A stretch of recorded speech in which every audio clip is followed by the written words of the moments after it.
आज के video session में हम आइसो इलेक्ट्रॉनिक्स और आइसोटॉन्स के बारे में पढ़ने वाले हैं। इससे पहले हम लोगों ने आइसोटॉप्स और आइसोबार्स के बारे में कंप्लीटली पढ़ लिया था। यदि आपने नहीं देखा है तो इसी दोनों वीडियो का डिस्क्रिप्शन में मैं लिंक दे दूंगा, आप जाकर के आसानी से चीज़ों को देख सकते हैं।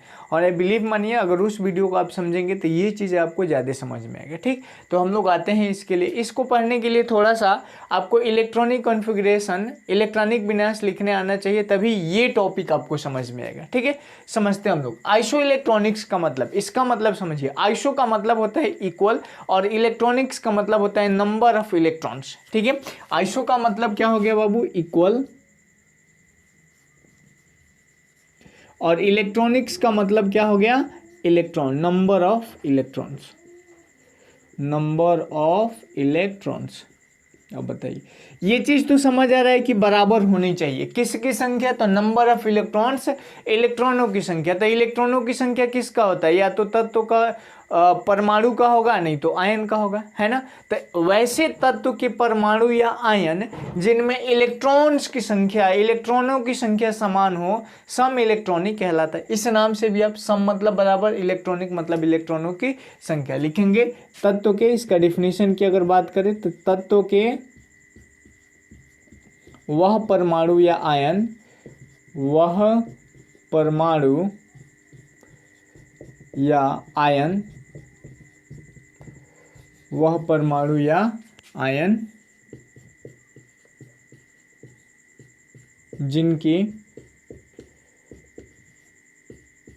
इलेक्ट्रॉनों की संख्या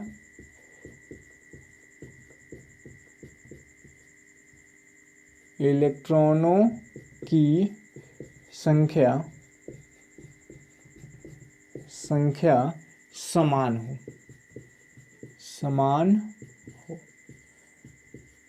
ठीक है।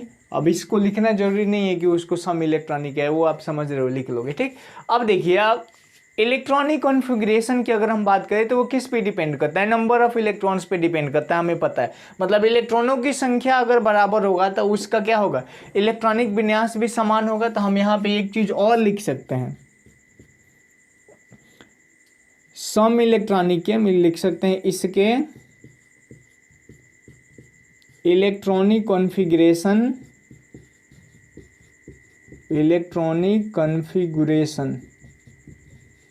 इलेक्ट्रॉनिक विन्यास जिसको कहा जाता है,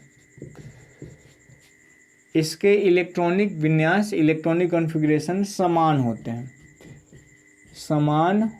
अब बताओ ये समान क्यों होगा? क्योंकि इलेक्ट्रॉनों की संख्या ही जब बराबर होगा तो ये तो समान होना ही है इसको। ठीक है, तो ये समान क्यों होता है? क्योंकि इनमें इलेक्ट्रॉनों की संख्या समान होती है। एग्जाम्पल के तौर पे हम लेते हैं, एग्जाम्पल देखिए, एग्जाम्पल की अगर हम बात करें तो पोटेशियम आयन, क्लोरीन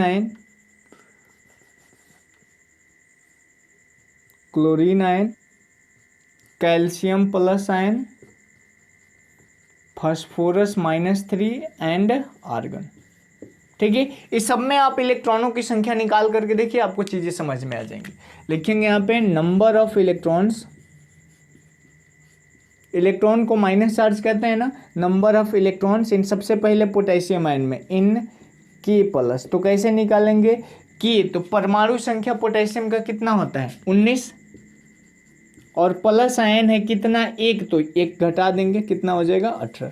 इसी प्रकार निकालेंगे नंबर ऑफ इलेक्ट्रॉन्स इन, अब निकाल लेते हैं क्लोरीन आयन। तो क्लोरीन का परमाणु संख्या 17, चूंकि माइनस है आयन तो इधर आके प्लस, ये हो जाएगा 18। उसी प्रकार हम निकालना चाहें तो कैल्शियम का भी निकाल सकते हैं, number of electrons in calcium plus. तो कैल्शियम की परमाणु संख्या 20 और 2 को प्लस है तो इसको -2 करना होगा ना, तो ये भी आ जाएगा हमारा 18। Phosphorus, number of electrons in phosphorus P-3, तो ये कितना हो जाएगा? फास्फोरस का परमाणु संख्या कितना होता है? 15, और ये प्लस -3 है, इधर आएगा तो +3। मतलब ये माइनस इलेक्ट्रॉन्स की संख्या निकालने के लिए अगर ऋणायन होता है तो उसको जोड़ देते हैं, धनायन होता है तो घटा देते हैं। तो ऋणायन है तो जोड़ देंगे, 15 3 18। और आर्गन का तो हमें पता ही है, क्योंकि आर्गन एक प्रकार का नोबेल गैस है जिसके बारे में हम लोगों ने पढ़ा था। आर्गन ठीक है, तो इसका 18 ही होता है। तो हम लोगों ने हर कंडीशन में देखा यहाँ पे हमने कि यहाँ पे इलेक्ट्रॉन्स की संख्या जो है समान है। अब एक बार इसका हम लोग इलेक्ट्रॉनिक कॉन्फ़िगरेशन लिख के देख लेते हैं, ठीक है। यहाँ पे हम ये भी लिख सकते हैं आर्गन आर, मतलब ये सब आइसो इलेक्ट्रॉनिक्स है, आइसो इलेक्ट्रॉनिक्स, ठीक है।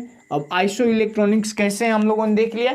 एक बार इसका इलेक्ट्रॉनिक कॉन्फ़िगरेशन लिखते हैं, इलेक्ट्रॉनिक शॉर्ट फॉर्म में लिख दें इलेक्ट्रॉनिक कॉन्फ़िगरेशन, जिसको कहा जाता है इलेक्ट्रॉनिक विन्यास। इलेक्ट्रॉनिक विन्यास का वीडियो हमारे चैनल पे ऑलरेडी पड़ा है। यदि आप नहीं लिखना जानते हैं तो वीडियो के डिस्क्रिप्शन में मैं लिंक दे दूंगा, आप जा करके देख सकते हैं, ठीक। समझिए इलेक्ट्रॉनिक कॉन्फ़िगरेशन कैसे लिखते हैं, 1s 2s 2p 3s 3p, इतना में आई थिंक हो जाएगा, ठीक। तो इसमें हमको पता है कि s में 2 इलेक्ट्रॉन, p में 6 इलेक्ट्रॉन और d में, यहाँ पे तो हो ही जाएगा, s में 2, p में 6, d में 10 और f में 14 इलेक्ट्रॉन भरते हैं। तो यहाँ पे हो जाएगा 2 2 4 4 6 10 10 2 12 12 6 18, परमाणु संख्या के बराबर आ गया। तो इनका इलेक्ट्रॉनिक विन्यास, अब इसका लिखिएगा तो भी इतना ही आएगा, इसका भी उतना ही, इसका भी उतना ही, इसका भी उतना ही, इसका भी उतना ही। क्यों? क्योंकि इनके इलेक्ट्रॉन्स की संख्या बराबर है, और जब इलेक्ट्रॉन्स की संख्या बराबर है तो इनके परमाणु संख्या भी, मतलब इसके इलेक्ट्रॉनिक विन्यास भी क्या होगा, समान होगा। इसलिए मैंने लिखा था कि इसके इलेक्ट्रॉनिक कॉन्फ़िगरेशन समान होते हैं। एक और एग्जाम्पल हम ले सकते हैं, ये एग्जाम्पल पहला है, दूसरा भी एग्जाम्पल आप ले सकते हो। दूसरा एग्जाम्पल आप क्या ले सकते हो, सोडियम आयन, मैग्नीशियम आयन, ठीक है, नाइट्राइड आयन सॉरी, उसके बाद हम ले सकते हैं ऑक्साइड आयन, और ये फ्लोराइड आयन, एंड यहाँ पे लिख सकते हैं हम लोग नियॉन। इन सब का भी आप इलेक्ट्रॉनिक नंबर ऑफ इलेक्ट्रॉन्स निकालिएगा ना, तो इसका निकालेंगे तो कितना आ जाएगा, सोडियम का परमाणु संख्या 11 प्लस है तो -1 बराबर कितना आ गया 10 है। मैग्नीशियम का परमाणु संख्या कितना होता है, मैग्नीशियम +2 होगा यहाँ पे बाबू, मैग्नीशियम का होता है 12, इसमें से प्लस -2 करेंगे तो आ जाएगा 10। नाइट्राइड आयन, नाइट्रोजन का कितना होता है 7, है ना, नाइट्रोजन का कितना होता है 7, और इसमें 3 करेंगे, यहाँ पे माइनस होगा ना, नाइट्राइड आयन, ठीक है, 7 करेंगे 3, 7 3 कितना आ जाएगा 10। उसी प्रकार ऑक्सीजन का, तो ऑक्सीजन का होता है 8, -2 है तो +2 करेंगे तो 8 2 10। फ्लोराइड आयन, फ्लोरीन का कितना होता है 9, अब +1 बराबर आ गया 10, और नियोन का तो 10 होता है। अब इनका भी आप इलेक्ट्रॉनिक विन्यास लिखेंगे तो भी इसी प्रकार आ जाएगा। इलेक्ट्रॉनिक विन्यास कैसे लिखेंगे, 1s2 2s2 2p6 हो गया, बस 2 2 4 6 10 10 के बराबर आ गया। तो ये आइसो इलेक्ट्रॉनिक्स हमारा हो गया। इस वीडियो में हम आइसो इलेक्ट्रॉनिक्स को ही समझ के छोड़ देते हैं, बाकी नेक्स्ट वीडियो सेशन में हम लोग, अच्छा एक एक्सेप्शन है, आप लोग याद रखिएगा कि ये जो होते हैं Fe+2 Fe++, अगर आपको कहा जाए कि Fe++ और क्रोमियम, ये दोनों आइसो इलेक्ट्रॉनिक्स होंगे कि नहीं होंगे, सोच करके ज़रा आप बताइए, आइसो इलेक्ट्रॉनिक्स होंगे कि नहीं होंगे।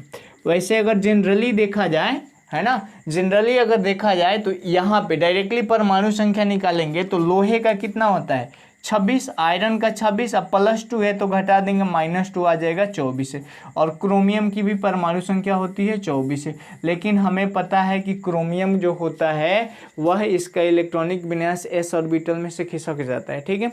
तो इसलिए ये दोनों जो होंगे आइसो इलेक्ट्रॉनिक्स नहीं होंगे, तो इसको आप नोट में याद रखिएगा, ठीक है। नोट में क्या याद रखना है कि Fe+2 और क्रोमियम कभी भी सम इलेक्ट्रॉनिक नहीं होते हैं। और अगर आप कहिएगा, वीडियो में कमेंट्स करिएगा, तो हम इसका अलग से एक पार्टिकुलर वीडियो बना के समझा देंगे कि ये दोनों जो है यह आइसो इलेक्ट्रॉनिक्स कैसे नहीं होता है, ठीक। तो मिलते हैं नेक्स्ट एपिसोड में, तब तक के लिए bye bye, take care, that's all.